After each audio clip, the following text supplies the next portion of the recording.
Reformed Church. Okay.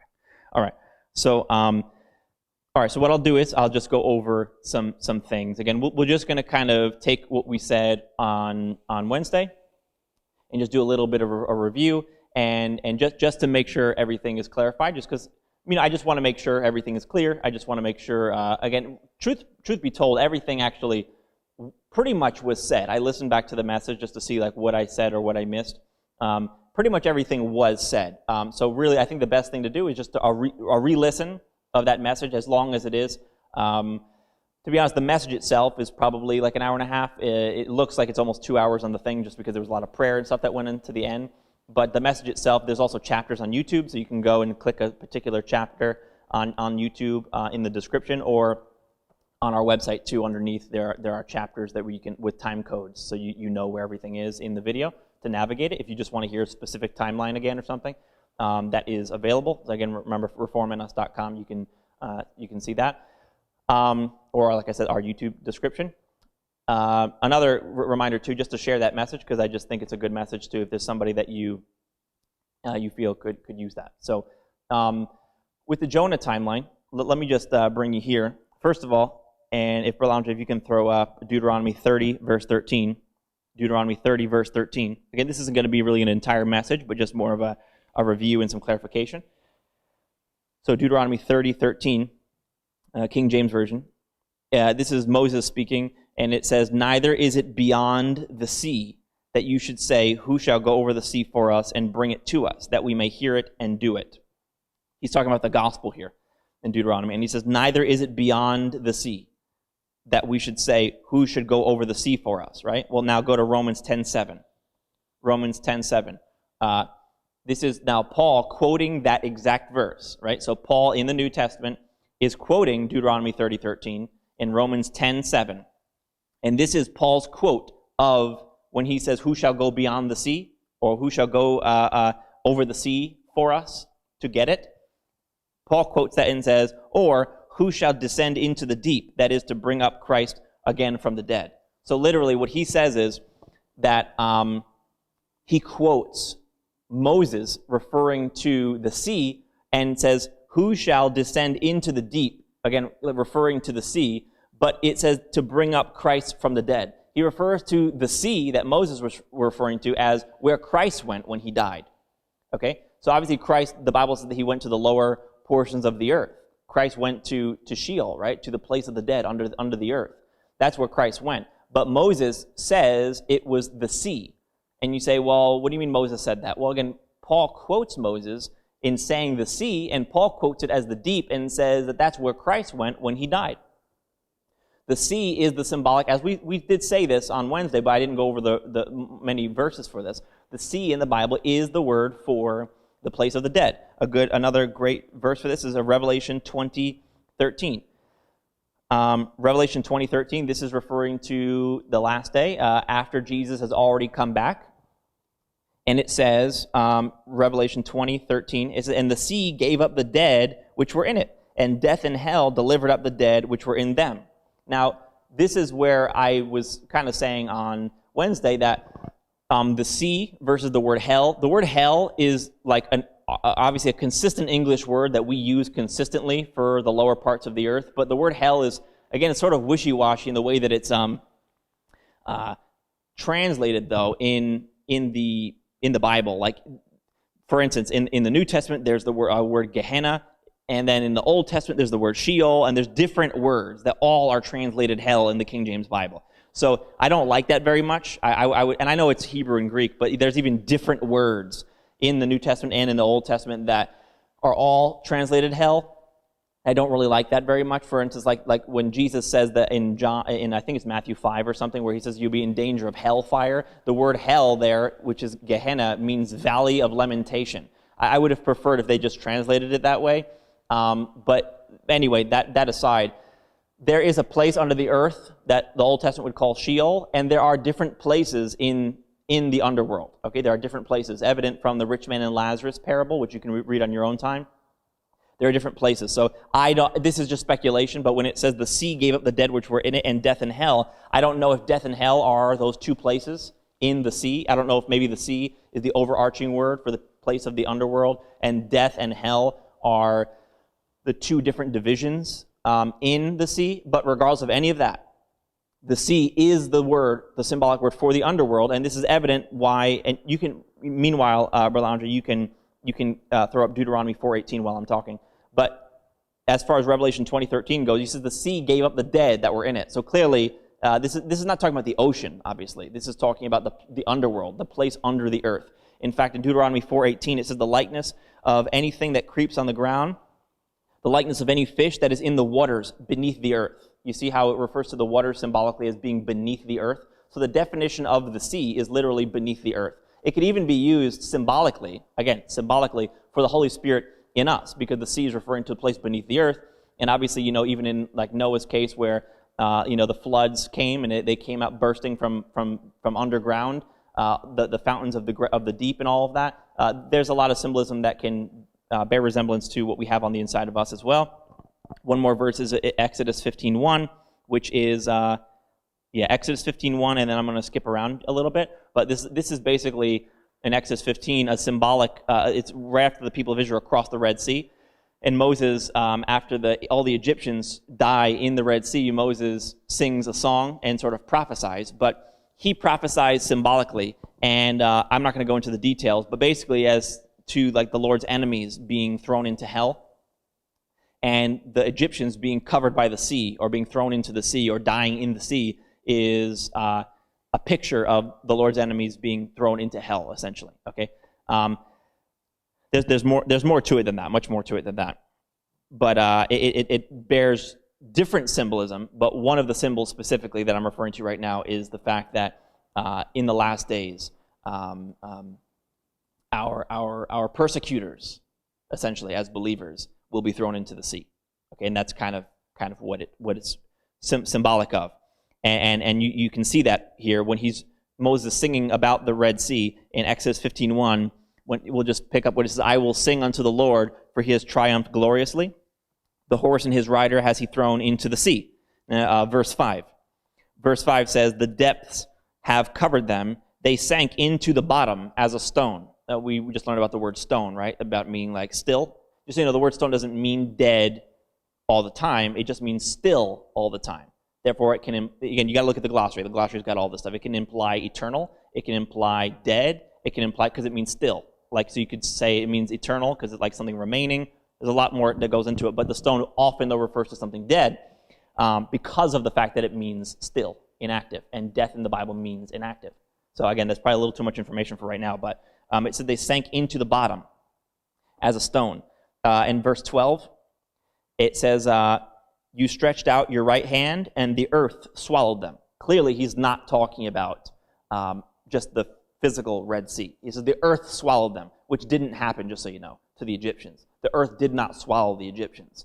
They were in a sea, the Red Sea, and that covered them. Okay, so you can clearly see, though, that he is referring to the Red Sea symbolically by saying the earth swallowed them, because literally, if someone were to die and go into the symbolic sea, that you would be going under the earth, right? Like the waters beneath the earth. So anyway, the sea, and just so you know, you'll notice that a lot throughout the Bible. The sea is referred to, especially in the Old Testament, the sea is referred to as like the place of the dead, like the underworld. Okay, so anyway, this is where it's important, though. You can throw up Jonah 1, verse 1.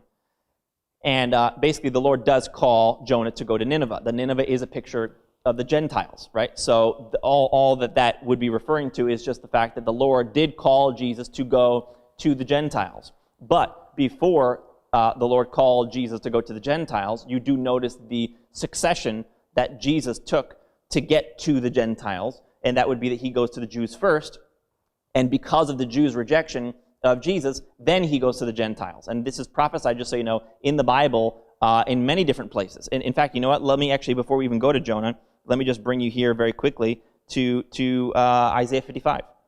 Isaiah 55, I'll just give you a plain verse that does prophesy the fact that the Gentiles would be given the gospel. This is just one verse. It's all over the Old Testament. Also, you can read the book of Malachi. The book of Malachi talks about God refers to the Jews' offerings, and he says basically they're a stench to me. You dishonor me. You've robbed me of tithes, of offerings, of burnt sacrifices. You've robbed me of these things. And actually, all those things represent worship in the Bible. So God is saying, you've robbed me of the credit and the glory that I deserve. And he's referring to the Jews. So what he says is, because you have robbed me of the credit and the glory that I deserve, in other words, the attention that I deserve, and God only wants attention, obviously, because it does us good when he gets attention, because we receive when he gets attention. So he says, because you've robbed me of this, referring to the Jews, he said, my name, read the book of Malachi for yourself. He said, my name will be great among the heathen. And he said, and they will offer, in other words, a holy sacrifice to me. So he does refer to the fact that us Gentiles, the heathen, the nations, better said, would offer God sacrifice, would offer him worship, because the Jews did not worship him properly. Okay, so that's referring to the rejection of the Jews rejecting the gospel. Even though they think that they believe the Bible, they don't believe the Bible. Because remember, if they had believed the words of Moses, they would have believed Jesus, because Moses referred to Jesus. Moses spoke of Jesus. So they think they understand their Bible, but they don't, because they miss Jesus. So clearly they did not, again, and we proved all of that last service. Last service is really the service you want to get. Today is just, again, a clarification of last service. But it says in Isaiah 55, verse 5, at the end of verse 5, notice how he's referring to David here. And it says, is it verse 5? Excuse me, it's verse 3. See the sure mercies of David. He will make an everlasting covenant. That's talking about a future covenant. I will make an everlasting covenant with you, even the sure mercies of David. You see, David is being referred to as the Messiah here. And he says, I'm going to make a covenant with you, and it's going to be the mercies of David. David is going to be the inaugurator of this covenant. So Jesus, or for obviously our Jewish friends, the Messiah is referred to as David here. In verse 4, it says, I've given him for a witness to the people, a leader and a commander to the people. Verse 5. And it says, behold, you shall call a nation which you know not, and nations. That shows it being opened up to not just the Jews, but to the Gentiles as well. Several nations, not just one. Nations that you knew not shall run unto you. Run unto who? Run unto David. So that shows just plainly that David is a picture of the Messiah, one, and also furthermore that God would make him a witness and a preacher to the Gentiles. Why? Well, because, remember we read on Wednesday, because David went to his brethren. His father sent him to his brethren, and his brethren said, why have you come down here? So that remember Eliab, his brother, said that? That's a picture of the Jews. Despite the fact that Jesus was coming to die, to sling a stone out of the bundle of the living for them.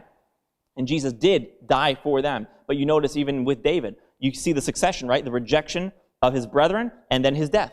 The death being symbolized by his being slung out of the bundle of the living, right? And crushing the head of our accusers, right, with his death, or you could say with the stone slung out, with Jesus' death, or with his stone slung out.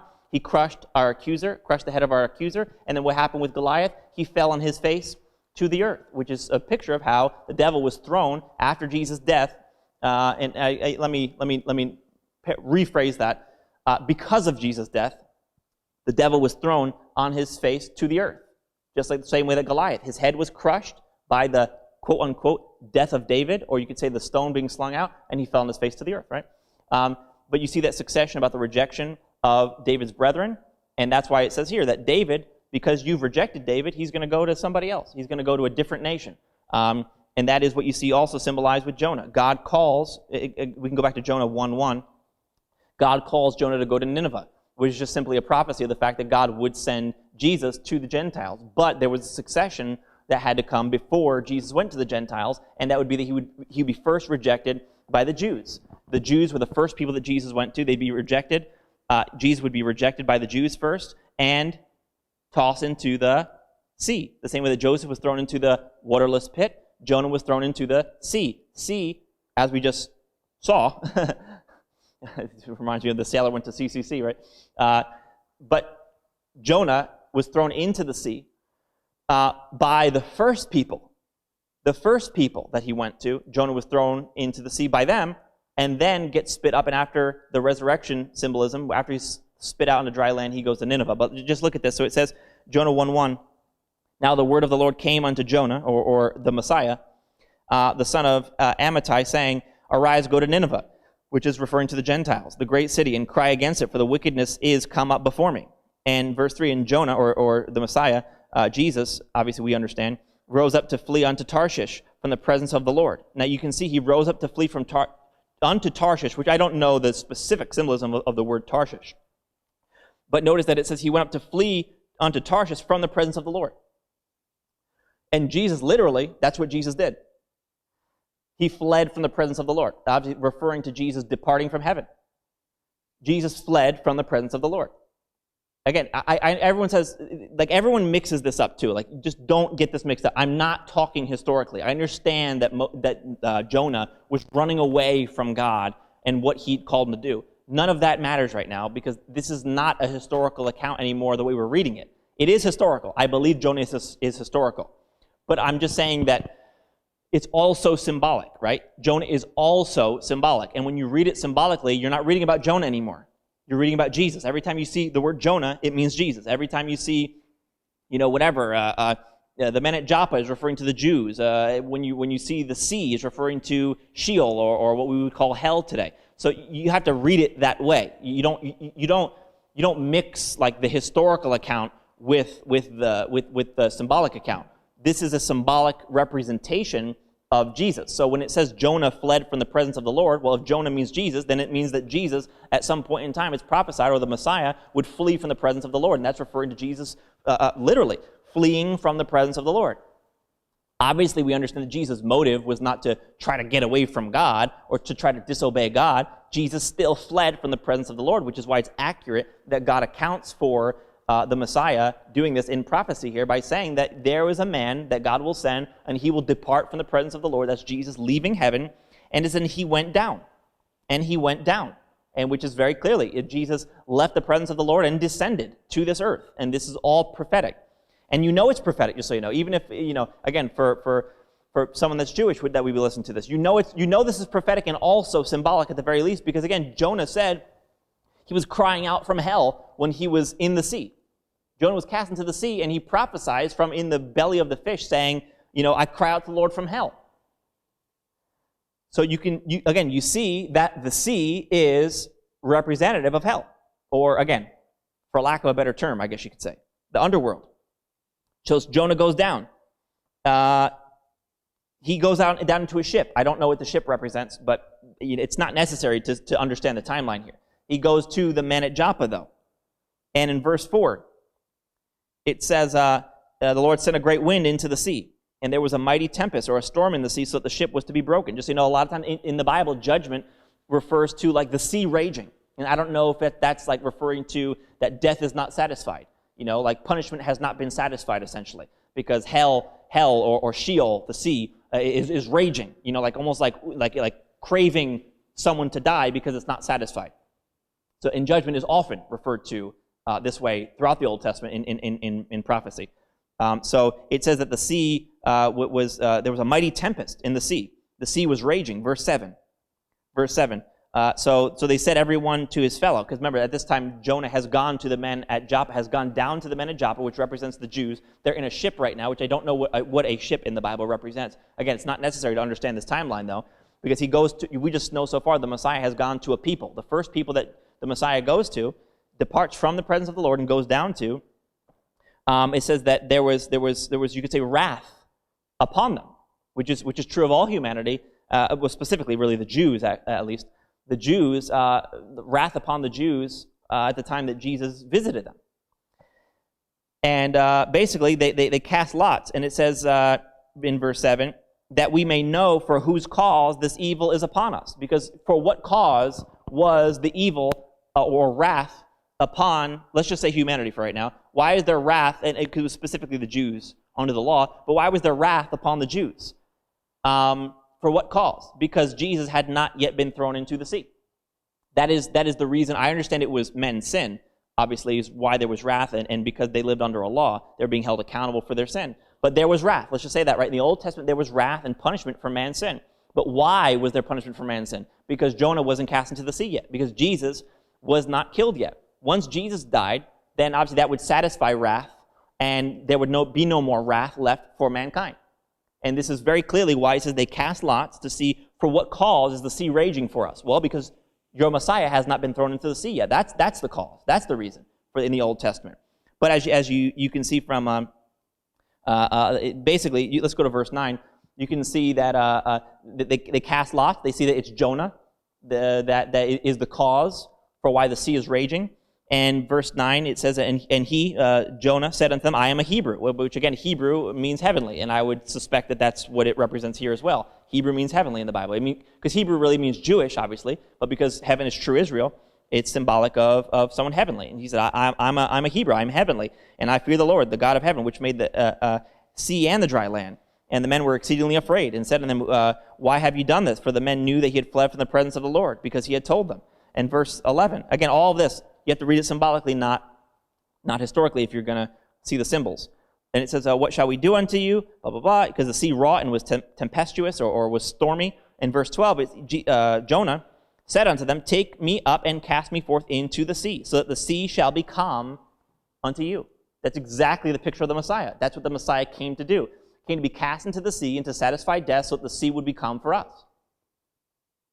That it is because, and why was the sea tempestuous? Why was the sea stormy? Why was the sea raging? Because of the fact that our Messiah had not been thrown into the sea yet. But at the time that Jonah, or Jesus, is thrown into the sea is calm for us, and death is satisfied. And that's obviously what you see as you read through this account. And I'll just for the sake of time, I got to stop pretty much right here. Let's just jump to chapter 2.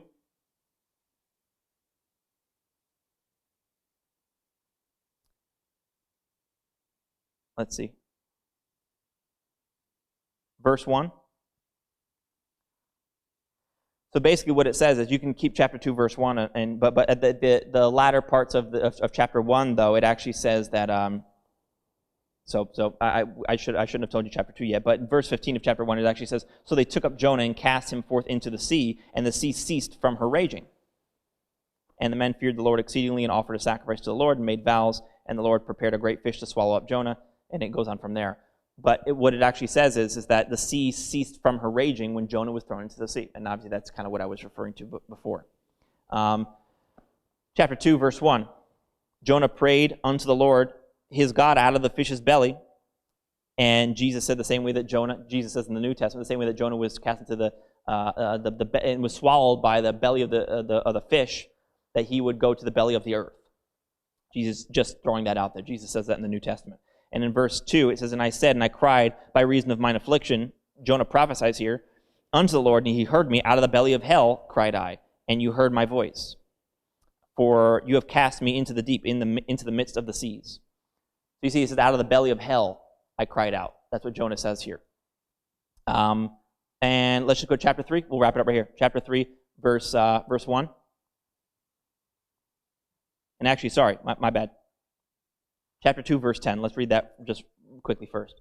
Chapter 2, verse 10. So obviously the sea ceases from her raging because of the fact that Jonah is thrown into the sea, the same way that obviously death is satisfied because of the fact that Jesus was cast into the sea. Even for the very people that threw him into the sea, death is satisfied for them. Right? If you ever hear someone say, it's been appointed to man to die once, you say, yeah, I already died. Yeah, I did that already. It was appointed to man to die once, and I did that already through the body of Jesus Christ.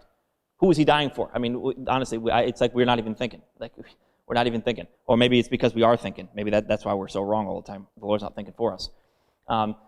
Because we don't regard him. It's been appointed every man to die once, though. Yeah, like, what do you think Jesus was doing? Like, was that his death? That was my death. I already died 2,000 years ago through the body of Jesus Christ. That's why the sea ceases from her raging, and there's no more requirement of death for me, because my Messiah was cast into the sea. There's no more death for me. Jesus already took that for me. Verse 10, it says, then the Lord spake unto the fish. The Lord spake unto the fish, and it vomited out Jonah upon the dry land. Very clearly, if the sea is hell, if Jonah is spit out onto dry land now from hell or from the sea, that's clearly the resurrection. That means that if Jonah is the Messiah, then very clearly he's sent down, departed from the presence of the Lord, rejected by the men that he came to, again symbolically, thrown into the sea by them, but then 3 days later, spit back up into dry land is the resurrection of Jesus, right? From hell back to dry land. That's exactly what Jesus did. Exactly what Jesus did. Chapter 3, verse 1. Jonah 3, verse 1. And after, watch this, you'll notice exactly in line with the account of Joseph. This is the consistency. That remember I was talking about, like translational errors? It's not a translational error if it's written all over the Bible, especially in symbolic prophecy like this, When did Joseph go to Egypt or to the Gentiles? After he rose out of the pit. And the Bible prophesies that it would only be after Jesus rose from the dead that the Gentiles would believe on him. The Jews would reject him, and the Gentiles would believe on him, but after his resurrection. In fact, the fact that you and I believe is actually, in the timeline, an evidence of the fact from what God prophesied that Jesus has, in fact, been risen from the dead. Listen, if God can call it, for people that want to disbelieve me, if God can call it that the Gentiles would believe on a Jewish Messiah, I don't have a whole lot of problem with actually believing that the resurrection has occurred. If he can call it thousands of years beforehand that we, sitting in this room here, would believe on a Jewish Messiah, okay, you got me. You got me. You know what I'm saying? Like, is it really that much of a leap to say that someone was raised from the dead if God can call it that we believe here on a Jewish Messiah? And he did call it, and this is a fulfillment right now of the fact that after the resurrection, or after Jonah is spit up on dry land, in chapter 3, verse 1, the word of the Lord came unto Jonah the second time, saying, arise and go unto Nineveh, a different people than Jonah went to initially, that great city, and preach unto it, and the preaching that I bid thee. Verse 5, last verse we're going to read. Verse 5, it says, so the people of Nineveh believed God and proclaimed a fast and put on sackcloth from the greatest of them even to the least of them. And that's pretty much, I included the verses of the symbolism that I understand from Jonah, but you can see clearly the parallel. It's like a 1-for-1 ratio parallel with the account of Joseph. The first man he comes to throws him into the waterless pit. The first man Jonah comes to, throws him into the sea. So rejected by the Jews and slain by the Jews, sent to hell or Sheol by the Jews. And then after, spit up on dry land. And after rising from the waterless pit, you see going on to a different people, and those people believed him. The first people Jonah went to threw him into the sea. The second people he went to believed God, and they repented. So, again, it's that parallel that we just have to see, the timeline of things that God already knew was going to happen, already planned that these things were going to happen, that Jesus would be crucified, Jesus would be thrown into the underworld because he was crucified by the Jews, and because he was crucified by the Jews, slain by the Jews, rejected by the Jews, a select few Jews would bring that preaching down to Nineveh or down to the Gentiles after that, and they would believe him. And again, it's also prophesied in plenty of plain portions as well, like Isaiah 55, for instance, where it says that nations that you don't know, the Messiah, David, nations that you don't know, will you call, and they will essentially receive you. Right? It was prophesied. Again, also Malachi, all throughout the Bible. The Bible prophesies of a new covenant, and also that many nations would come to be blessed through Abraham, and many nations would be called by David, and many nations would believe, and many nations would receive. And guess what? What do we see today? Many nations believe on the Jewish Messiah, but guess what nation right now predominantly does not? The Jews, the men at Joppa. And we've seen that fulfilled, which, like I said, is it really a leap? If God says, hey, when you see the Gentiles believe and the Jews having rejected him, that means Jesus has already been spit up on dry land. You know what I mean? It's like, do you really have to be at the tomb to try to examine something physical, to see whether Jesus was really crucified and really raised from the dead? When God prophesies and gives you the signs of the times thousands of years beforehand and says, hey, when you see this, you know this happened. Just throwing that out there. But anyhow, that's the account of Jonah. And you know, if there's any more questions, let me know, and maybe we can talk after service, because obviously we got to go right now. I'm out of time. But yeah. All right. Yeah. But just to address what Ms. Kim said, the fact that Goliath, again, just to clarify this, the fact that Goliath, his head is crushed, you could say, right, by the stone. So you know, let me just go over just briefly this portion of the timeline, right? Okay. So everyone understands that the stone being slung out of that pack is the stone itself represents Jesus, right? You say, well, I thought David represented Jesus. They both represent Jesus, right? David is the one that took the stone out of the bundle of the living, the same way that Jesus is the one that took himself out of the bundle of the living, right? So that makes sense. So the stone being taken out of David's pack or his script is a picture of Jesus' death. David is also Jesus, but the stone is Jesus as well.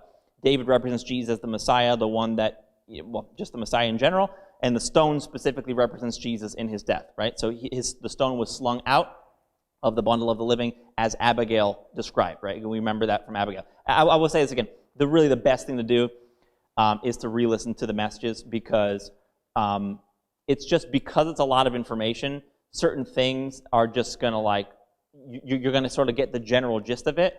But again, I always just think if I were to have a conversation with anyone after service, I would want everybody to be like, yeah, I know what that represents. Yep, I know what that represents. I know what that represents. So you may not, sometimes you don't even have a particular question. You're just like, I just need more explanation. But a lot of times it's not really that you need more explanation. You just need to listen to it again.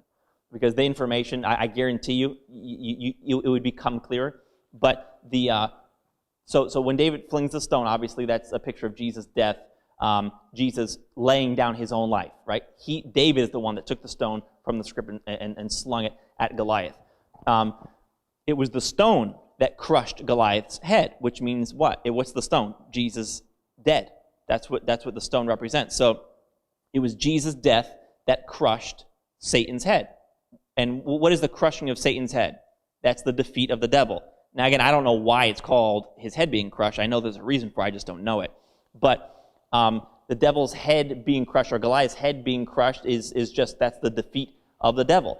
And specifically, you have to understand this too, Goliath in this like symbolic timeline here isn't just representing the devil as whatever, the one, as a tempter. He's not representing the devil as like the one that has the power of death. He's representing the devil as an accuser, specifically, okay? Which is why Goliath was blaspheming the armies of Israel.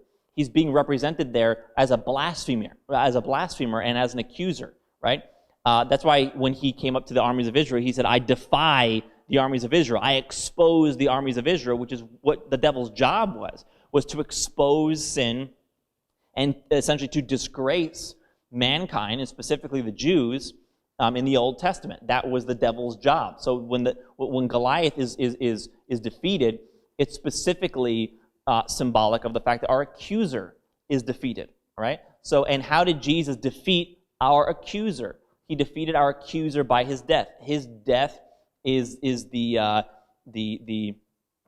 cause for our accuser's defeat.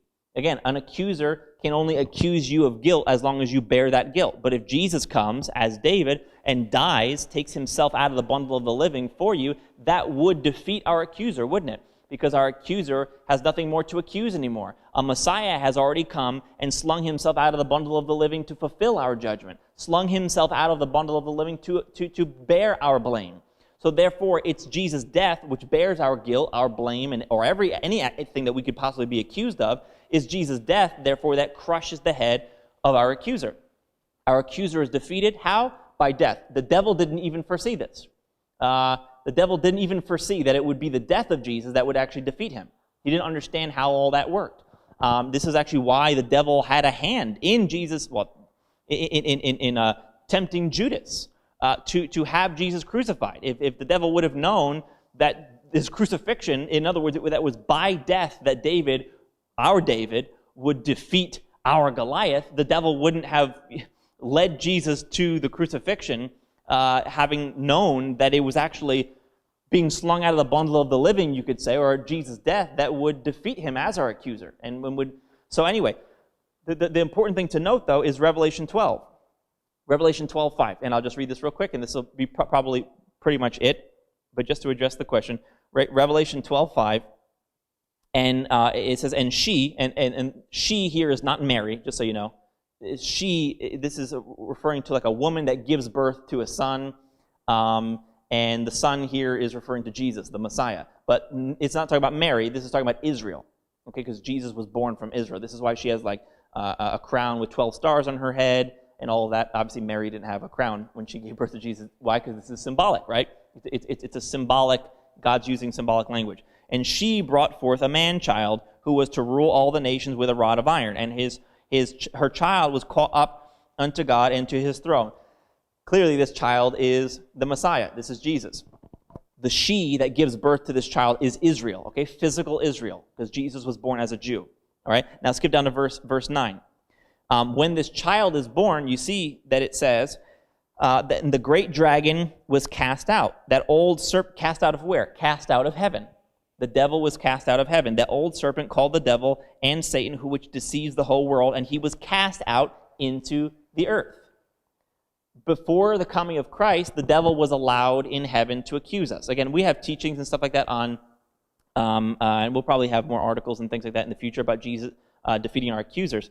But, because right now it's more in the form of kids' curriculum right now that we have. But it says the great dragon, the devil, or you could say Goliath, was cast out into the earth, and his angels were cast out with him. Verse 10, and I heard a loud voice saying in heaven, now is come salvation and strength in the kingdom of our God and the power of his Christ, for the accuser of our brethren is cast down, which accused them before our God day and night. You see, at the coming of Christ, Jesus even talks about this, but at the coming of Christ, our accuser was thrown down to the earth. And what's the... and not just to the earth, actually. The Bible says to the earth and to the sea. There's more explanation to go into that. The devil and his angels were cast out to the earth and to the sea.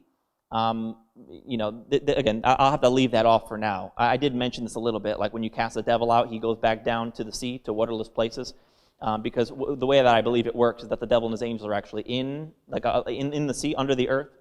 And, I won't even go into that right now, because there's a lot of people that are going to... If you say something controversial, you got to have enough time to put it in context. So I'm not going to say that. But to the earth and to the sea basically means to the earth and to the underworld, right? And what's the significance of the devil being cast out? Is because he's not allowed before God anymore. The devil cannot, like in Job where he's in heaven, the devil cannot do that anymore. Clearly, it says it here in Revelation 12, and it actually prophesies that in Genesis 3. This is what we went over on Wednesday. In Genesis 3, it says that... And all the days of your earth, all the days of your life, you'll eat like the dust of the earth. That's sort of a paraphrase, but that's alluding to the fact that the devil would be cast down to the earth, right? In Genesis 3, that's where God prophesies that the Messiah will come and crush your head, and you'll eat the dust of the earth. That's alluding to what Revelation 12 here is explaining in detail, that our accuser would be defeated, his head being crushed, and he'd be cast to the earth, which is kind of what Genesis 3 was alluding to by all the days of your life, you'll eat the dust of the earth. And what do you see with Goliath? When his head is crushed, what happens? It says he falls on his face to the earth. He falls on his face to the earth. Where did Goliath fall? To the earth. Why did Goliath fall to the earth? Because his head was crushed. He was defeated. That's why we're just going to say that means defeat for right now, because it's just a general way to put it. Goliath was defeated, and therefore was thrown to the earth, you could say.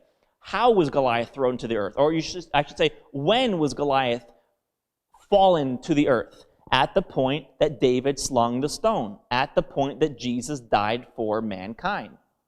You see that? So Jesus' death is the stone. That's what crushes the head of our accuser, or defeats our accuser, and at that point, that's when the devil was cast out of heaven. I'll just mention this one last thing, that it is strange to me. This is a very strange thing that the church teaches today. And I mean, I grew up in church hearing this, and I don't even know where we get this. I don't even know where we get this. People believe that Revelation 12, this is important for you to understand, people believe that this chapter, Revelation 12, is referring to what they would call a pre-Adamic war, which means before Adam was created. That somehow the devil was cast down to the earth before, like in the beginning. I don't even have words. I don't know where we get that. Look at this verse 10. When the devil is cast out to the earth, in verse 9, verse 10 says, and I heard a loud voice saying in heaven, now is come salvation and strength in the kingdom of our God and the power of his Christ. Therefore, the accuser of our brethren is cast down. The devil was not cast down before the coming of Christ, like in Genesis or something. Or the devil was cast out of earth at the coming of Jesus. When Jesus became flesh, at that point in time is when the devil was cast out. I have some questions as to when. Did it happen actually after Jesus died, or did it happen at Jesus' birth, or did it happen, I don't know. But it happened at the coming of Christ. It happened at the coming of Christ. And why? Because the Messiah was coming to die for all of our sins. So why do I need an accuser in heaven telling me all the sin that needs to be judged when I've already judged all that sin in my son David? You understand? So the accuser of the brethren was cast down to earth at the coming of Christ. Not in Genesis, not before Genesis. There was not some war in heaven that happened. There was a war in heaven, more of a legal battle is really what it was. But that was just because the devil wanted to stay and be our accuser and continually, proclaim blasphemy over us and continue to expose our sin before God. But God's like, I already judged the sin. What do I need you? And it literally says in Revelation 12, if you read it for yourself, that there was no more place found for him in heaven. And that's why he was cast to the earth. But just again, to address that question, yes, when it says, and you don't have to put this up there, but at least I'll just throw the reference out. And that is specifically in 1 Samuel 17 and verse 49. It says, and David put his hand in his bag, took thence a stone, that would be his death, right, and slang it, and smote this Philistine in the forehead, which is, again, the crushing of our accuser's head. The stone sunk into his forehead, and he fell upon his face to the earth, right? That's the casting out of our accuser, because he's been defeated. His head was crushed because of the stone that was slung, which is the death of Jesus, right? So all that kind of makes sense. The falling on his face to the earth represents our accusers being thrown down to the earth, because that's something that they were able to do in heaven beforehand. Okay, any other questions? Or clarification, even if it's not a question. Okay, and just one more thing to mention too is, nobody actually asked this, but I mentioned on Wednesday just about that there was something that I said, I'm not going to mention that right now. So I'll just mention that really quick too, and that is because Goliath is the accuser, and because Goliath is, which is evident from kind of what we went through as far as his similarities to Leviathan and the fiery spear thing and all that. Again, we went through that on Wednesday, so I'm not going to go through that again. But also the simple fact that obviously he's a blasphemer. He says, I defy Israel and all that. But apart from all the symbolism and stuff that we went through, another cool thing that does show you that when David defeats Goliath, that's a picture of Jesus defeating the devil, but just more specifically, defeating our accuser, defeating the devil in the role of our accuser. Obviously, from what we just said, just about Revelation 12, and how Revelation 12 accounts for our accusers being thrown down to the earth, no longer allowed to speak in heaven. And obviously, you see that with Goliath as well, about him, falling on his face to the earth. But another cool thing is that David actually likens Goliath to the bear and the lion that he encountered previous. So I'll just read that real quick to you. 1 Samuel 17:34. This is when David, this is before he goes to Goliath, and this is David speaking to Saul, and it says, your servant kept his father's sheep, and there came a lion and a bear, and took a lamb out of the flock, and I went after him and smote him, and delivered it out of his mouth, and when he arose against me, I caught him by his beard, and smote him, and slew him. And verse 36 says, thy servant slew both lion and bear, and this uncircumcised Philistine shall be as one of them, seeing as he has defied, or again exposed, disgraced, the armies of the living God. So verse 36, it actually says, specifically, it says, this uncircumcised Philistine shall be as one of them. So what he's saying here is that he's likening the Philistine, he's likening Goliath to that bear or that lion that he had killed previously. And the importance of this is this, because in verse 35, the way he describes the lion and the bear is this way. He says, and I went after him and smote him and delivered the lamb out of his mouth. If you were to read the New American Standard Bible here, and I believe it's the most accurate translation of this verse, the New American Standard Bible, the NASB, it doesn't say that David delivered the lamb out of the bear or the lion's mouth. It says that David would deliver the lamb from the mouth of the lion and the bear. And you may not see the significance of that right off the bat, but the reason why that's significant is because he basically says, this lion and this bear, and the fact that I deliver, listen to this, the fact that I deliver the lamb from the mouth of the lion and the bear. He said, this uncircumcised Philistine will be as one of them. In other words, what I'm about to do right now is the same way that I'm referring to this lion and this bear. what I'm about to do right now is to deliver the lost sheep of the house of Israel. I'm about to deliver the sheep of the house of Israel from the mouth of this lion, from the mouth of this bear.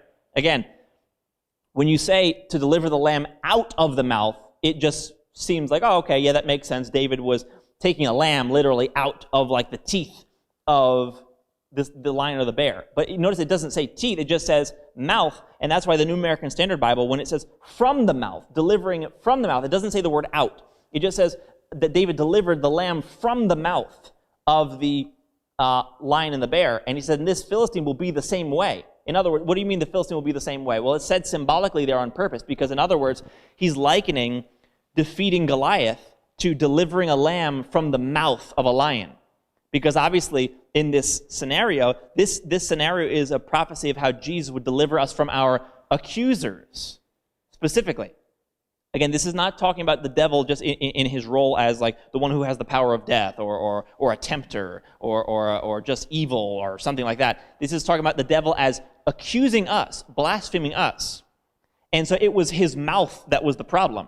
And it's his mouth that Jesus was delivering us from, particularly the things that were coming from his mouth in God's ears regarding our sin and regarding, obviously the accusations against our sin. So all this to say that David delivering the lamb from the mouth of the lion, and this uncircumcised Philistine will be just like that. He's saying, I am going right now, symbolically, to deliver Israel from the mouth of their accusers because of what their accusers are saying. That's what's meant there by from his mouth. And again, I want to say this one more time, and I'll just stop here, but I understand this is not historically what happened.